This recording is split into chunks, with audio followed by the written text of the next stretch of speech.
ሰላም ሰላም የሀገሬ ልጆች፣ ይህን ቪዲዮ ትናንትና ሰይፉ ሾው ላይ ተላልፏል። ቀይሽን አየና ኩላሊትን እሰጥሻለሁ አለሽ? አዎ እኔ እሰጥሻለሁ አለኝ። ሰጠሽ? ሰጠኝ። እና አይታችሁት ይሆናል ብዬ አስባለሁ። እኔ ሮሃማ ባለቤት ነኝ፣ ሀብታሙ እባላለሁ። ትናንትና ሰይፉ ሾው ላይ ባቀረበችው ሀሳብ ቅር ስለተሰኘው በጣም ውስጤ ስለተረበሸ ነው ይህንን ቪዲዮ ይዤላችሁ የቀረብኩት። ሮሃማ የኔ ባለቤት ነች። እኔና ሮሃማ ትውውቃችን ትንሽ ቆየት ይላል። ሮሃማ ሳቃት ባጠገቧ ሰው የላትም፣ ባጠገቧ ሰው አልነበራትም። በከፋት ጊዜ፣ ሰው ባጣችበት ጊዜ፣ ተስፋ በቆረጠችበት ጊዜ አብሬያት ነበርኩኝ፣ ከጎናም ነበርኩኝ። ግን አሁን ላይ የኔና ሮሃማ ኑሮ የተለያየ ሆኗል። ሮሃማን ሳቃት በመኪና እየዞሩ እርዳታ ይሰበስቡ ልጆች ነበሩ። እኔ እነሱ ጋር እነሱን ለማገዝ ብዬ ነው እሷ ጋር የተጠጋሁት። በአጋጣሚ ተዋወቅን። ኩላሊቴን ማሳለፍ የሰጧት፣ ኩላሊቴን በፍቃደኝነት የሰጧት። ግን አሁን እኔና ሮሃማ ተለያይተናል። ከተለያየን ከሶስት ወር ምናምን ይሞላናል። ኩላሊት ከሰጧት በኋላ ተጣልተናል፣ ተለያይተናል። ቤተሰቦቿም ርቀውኛል። አሁን ያለበት ህይወት ይሄን ነው። ቤት ተከራይተን ነበር የምንኖረው። አሁን የቤት ኪራይ መክፈሉን አቅቶኛል። የተወሰነ ዕቃ ቤት ውስጥ ነበረ፣ እቃውንም ሸጬዋለሁ። ምክንያቱም መሀል ላይ አሞኝ ነበር። ዞር ብሎ የሚያየኝም ሰው የለም። እናትም አባቴም የሉም፣ ሞተዋል፣ በህይወት የሉም። ኢቭን ዘመኑን እንኳን በመኪና ሰው ገጭቼ ነበር። የእሷ ወንድም ጠበቃ ነው እና አድረስልኝ ብዬ ነበረ፣ ግን አልመጣልኝም። ስለዚህ እኔና ሮሃማ ከተለያየን 3 ወር ከምናምን ሆኖናል። አብረነን ያለችው እንዳለ ውሸት ነው። እሷ የራሷን ህይወት መርጣለች፣ ከኔ ህይወት ወጣለች። አሁን ያለሁበት ህይወት ይሄ ነው። ዞር ብሎ የሚያየኝ ሰው የለም። ስለዚህ የሀገሬ ልጆች የተናገረችው ነገር እንዳለ ውሸት ነው። ውሸት መሆኑን ደግሞ አስረድቼ እናገራለሁ። ቶሌ kabajamtootaa fi hordoftoota jaalannee shoo akkam jirtan nagaa keessanii nagaan koo guutuu irraa hafaadha. Isinillee baga nagaa taatanii yeroo sa'aatii kana keessanii kun miidiyaa YouTube jaalannee shooti. Egaa YouTube jaalannee shoo yeroo viidiyoo kana jalqabdanii laayik gochuudhaan jalqabaa. Warroonni maatii hin taane jaalannee shoof maatii ta'a. Nutti makamaa isiniin jechuun jaaladha. Ol sabiskiraayibii godhaa. Isiniinan jedha. Gooftaan sinaa eebbisu waan abboomamtaniif eebbifamaa. Viidiyoon kun yoo isinitti tole immoo hiriyoota keessaniif sheerii godhaa isiniin jechuun jaaladha. Egaa guyyaarraa viidiyoo biraatiin walitti deebineerraa. Sagalee waaqayyoo keessaa lafa tokko tokko dubbisaan deema jechuudha. Dubbiin har'a dubbachuu barbaadu kanarratti bu'uurri jireenya keenyaa yeroo kamiyyuu sagalee waaqayyooti. Wanti sagalee waaqayyootiin ijaarame yoomiyyuu hin jiru jechuudha. Egaa akkuma tambilarii irratti argitanitti akkas jedha macaafni qulqulluun keenya. Macaafa fakkeenyaa keessa hin dubbisa iddoo baay'eedhaayi. Macaafa fakkeenyaa boqonnaa 19 lakkoofsa 14 irratti akkas jedha. Manaa fi badhaadhummaa abboota irraa hin dhaalu. Haati manaa hubattuun garuu kennaa waaqayyootiidha. Manaa fi badhaadhummaa isa dhaalu abboota irraa hin dhaalu yookiin maatirraa dhaaluun hin danda'ama. Haati manaa hubattuun garuu kennaa waaqayyooti, waaqayyo biraatii namaa kennamtiidha. Akkasuma immoo macaafa fakkeenyaa 18:22 irratti namni haadha manaa isaaf taatu argatu wanta gaarii hin argata. Waaqayyo biraa isa ayyaana hin argataadha. Namni maal? Namni haadha manaa isaaf taatu argatu maal ta'a? Wanta gaarii isa barbaachisu hundumaa hin argata. Isa duwwaa immoo miti. Waaqayyo biraa isa ayyaana argachaa deemaa jedha. Maaliif haati manaa isaa suni ogeetti yoo taate nama kana qabaatti beekti. Ayyaana waaqayyo keessatti akka guddatuuf yeroo hundumaa wajjin taate maal taati? Waaqayyoon kadhattiif jechuudha. Egaa haati manaa ogeettiin mana ishee qabaa beekti. Macaafa fakkeenyaa boqonnaa 31 guutummaa isaa dubbifadhaa. Asuma irratti egaa yeroo darbe kana keessaa waa'ee obboloota tokko lamaanii dubbatamaa jira miidiyaa kanarratti. Baay'ee namoonni baay'een viidiyoo irratti hojjetanii jiru. akkasumas immootiin namoonni baay'een immoo miidiyaa irratti dhiyeessanii jiru. Abbaa manaa fi haadha manaa irratti dubbachuu dhufe jechuudhaani. Maaliif haati manaa kennaa waaqayyootidha. Sagalee waaqayyootiin dubbata waan ta'eef jechuudha. Qabeenya garuu abboota irraa dhaaluu hin dandeenyaadha. Macaafa fakkeenyaa boqonnaa 14 lakkoofsi tokko immoo dubartoonni ogeeyyiin hundinuu mana isaanii hin ijaaru. Warri gowwoonni garuu harka isaaniitiin mana ofii isaanii maaliin ta'u hin diiguu. Isuma ofii isaaniitiin ijaaran sana ogeessonni maal ta'anii mana isaanii yeroo kamiyyuu hin ijaaru jechuudha. Manni isaanii akka diigamu hin barbaadan. Warri gowwoonni garuu isuma harka isaaniitiin itti dadhabanii ijaaran sanayyuu hin balleessanidha. Kanarratti maafan dubbachuu barbaade waa'ee obboleettii keenya Ruhaamaa fi waa'ee Habtish yookiin Habtaamuu. Egaa obboleessi kun haadha manaa isaa baay'ee jaalatu, baay'ee kabaju, akkasuma immoo isheen illee akka dubbatutti baay'ee kabajuu fi baay'ee jaalattuu fi yeroo wajjiniin jaalalaan turan keessatti kaleessaa baasee aarsaa of godhee akka kenneefitti obboleessi kun dubbata. Egaa yeroo kalee kana kennuufitti isheen laadaa shufeeridha jettee turte. Inni immoo lakki ani laadaa miti taaksii irra hojjedhaa jedhee ture jechuudha. Kana immoo afaan isaarraa dhageenye shaggar infoorraa jechuudha. Yaa ta'uyyuu malee obboloonni kun lamaan yeroo jaalalaan wajjiniin jiran keessatti waan baay'ee isaa wal wajjin dabarsanii jiru.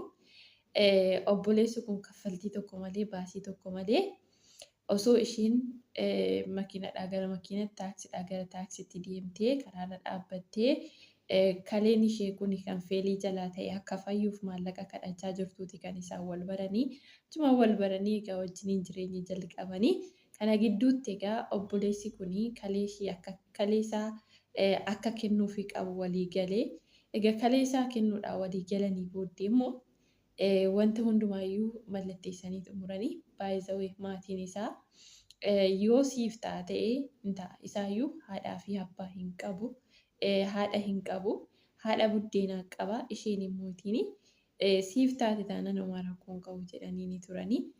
Egaa innis akkuma nama tokko jaalalaaf jedhee aarsaa of godhee amma biyya Indii deemanii kalee sana baasee kennuufitti deemanii turanii. Egaa dhugaa dubbachuu fi jaalalli dhugaa keessatti jaalalli hin kenna. Yoo isiniin jedhu jaalalli dhugaa ofii isaatiif kenna malee namarraa waa fudhatu faayidaadhaaf fi nama hin barbaadu jechuudha. Jaalalli sobaa garuu waa fudhata faayidaadhaaf deema jechuudha. Egaa obboleettiin kun erga achi deemanii achitti galtee ji'oota 4 wajjiniin ta'anii sana booddee immoo egaa akka obboleessi keenya jedhe akka isheen jettetti isheen yoo wajjiniin jiraachuudha kan isheen dubbatte. Inni immoo akka walii kanidha kan walii kan yoo hin jiru seeraan dhaqanii waliin eegne garuu akka isa wajjiniin jiraachate hin jirre. Isheen garuu wajjin jiraachaa hin jira. Nana abbuumamaa fi bamanaa kooti maaloo kooti jettee EBS irratti dhiyaattee turte. Jaalala kana keessaa maalan hubadhee inni jaalala sanatti gatii baasee gaarummaa hojjete sana hundumaaf mootiin miidiyaa irratti illee namoonni dhiyaaddu gaafa jedhanitti of dhoksa jechuudha. Kana jechuun yeroo harjoomtanittidha macaafni qulqulluun harki keessan inni mirgaayyuu harki keessan inni bitaayyuu hin beekinedha. Macaafa Maatiyos boqonnaa 6 keessatti gaarummaa hojjete kana immoo waaqayyo irraa dachaa akka argatu waan beekee fi obboleessi kun waan gaariin hojjete kanaa fi namoonni akka oolnaa fuudhanii odeessan hin barbaadu. Jaalalan isheedhaaf qabu jechanii kana godheeti. Kanaaf immoo namoonni ol fuudhanii odeessuun hin barbaachisu jedhee gatii kana hunda baasee. Egaa yeroo tokko tokko dubartoonni faayidaa barbaadan baay'een isaanii jechuudha dhugaa dubbachuu fi bakka kaleessa ba'an sana suusiitti taanatti fakkaatee idduma sanatti deebi'uu barbaadu jechuudha. Egaa obboleettiin kun akka obboleessi keenya dubbatetti warroota mandara TikTok irraa namoota akkas dhukkubsatan jedhanii sobaan maallaqa walitti qabachaa jiran sana gidduutti akka isheen manaa baatee hojjechaa jirtudha.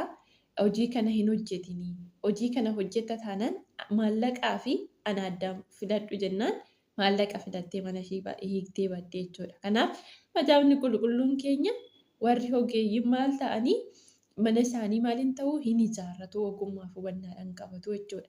Warri gowwoonni garuu asuma harka isaaniitiin ijaarratan maal godhanii deebisanii diiganidha. Na dubartittii kanarraa maal hubadhanii mana jalqaba ijaarame isaayyuu nama boolla du'aarra ga'e gara jireenyatti lubbuu deebite ofiishiitii immoo deebistee amma maal goote erga fayyitee dhaqxee bakka kaleessaa sanatti argamte jechuudha. Sijjammar dhugaa dubbachuu fi namni kun gaafa gatii baasee fi gaafa inni rakkatu rakkina isaa sana keessatti garagaltee isa laala. Kun immoo ittiin dubartoota bichaa miti baay'ee jechuudha kanarratti. Warroonni dhiiraa akka kana godhatu jiru. Shamarran tokko itti dadhabdee waan baay'ee isaa argaa tolla. Waan baay'ee isaa dhagaa tolla. Shamarran tokko itti dadhabanii waan baay'ee wajjiniitiin ta'anii isaan immoo gaafa xiqqoo ishee argatan shamarree sana dhiisanii yeroo itti deeman jiru jechuudha. Kanaaf wanta kanarraa waan guddaa isaa baranna jedhee yaada jechuudhaani. Ammuma barbaadeeyyuu yoo ta'e nama gatii nuuf baasee tokko abbaa manaa miti. Nama gatii nuuf baasee halattuu yoo ta'e namootuma akkasumaanii gatii isaanii sana dadhabsiisuu hin qabnu jechuudha dhugaa dubbachuuf. Baay'ee afurri waaqayyoo dhugumaan keessa keenya jira yoo ta'e egaa seexana kan kana hojjisiisu hanna kan hojjisiisu seexana malee akka hattu kan godhu dhugumattiin seexana jechuudha. Maaliif namoota wajjin walii galanii osoo hin dhukkubsatiin namni kun dhukkubsatee koottaa maallaqa fidaa jedhanii too maallaqa sabasabuun baay'ee isaa sheemnu. Dubartiin kun fayyitee kaatee inni garuu hojii kana hojjechuu waan hin barbaanneef lakkii dhaabbadhu hojiin kun hin barbaachisu jedhee gaafa dubbate baay'ee tokko dasna jedhe jechuudha. Shamarran baay'ee gaa hin argina kun gaafa makiinaa argan gaafa mana argan ilaa wanti hundumtuu hin bada obboloota koo amanamummaa waliif qabaachuun garuu gaariidha. Asirratti amanamummaan osoo gidduu isaanii jiraate gaa'illi isaanii kun fakkeenyummaa gaarii dhugaa dubbachuuf fakkeenyummaa gaarii maaliif kaaleen ishee sun dhaabeeraa bakka dubartii biraa fuudhee deemee fuudhuu hin danda'a. Warroonni kana godhan kanaan duras jiru. Garuu baay'ee fakkeenyummaa gaarii ture gin immoo amanamummaan hin jiru. Amanamummaan immoo kan dhabame ishee irraa dhabame. Abbaa manarraas immoo yeroo tokko tokko yeroo itti amanamummaan dhabamu jira jechuudha. Inni guddaan waliif amanamuudha. Amanummaatti waliin dhaabbachuudha. Kanaaf macaafni qulqulluun mana keessan hin diiginaa'edha. Isa ofii keessan hin kanaaf gaafa balleessuu barbaadde namni tokko isuma ofiisaatii ijaare sana diiga. Deebisee ijaaruun garuu baay'ee isa rakkisaa jechuudha. Kanaaf macaafni qulqulluun macaafni fakkeenyaa boqonnaan 12:13 immoo maal jedhaa? Haati manaa dandeessuun abbaa manaa isheetiif gonfoodha. Isheen yeellaasiftuun garuu akka dhukkuba lafee bosbosooteedha. Mucaa kanatti kan isheen taate kanaadha jechuudha. Yeellaasifte maaliif iddoo kaleessa turte sana ofii isheetii hidhattee deebiteetoo mucaa kana yeellaasisaa turte jechuudha. Kanaaf faayidaadhaaf jecha amanamummaa keenyas nama gatii nuuf baase sana dhabuutii hin qabnuun dhaamsa kooti. Viidiyoo biraatiin ammoo walitti deebinutti turtii gaarii qabadhaa. Namoota kanarraa waan baay'ee isaa bartanii jirtu jedhee yaada. Gooftaan sinaa eebbisuu eebbifamaa. Amma yeroo biraa walitti deebinutti shaaloom.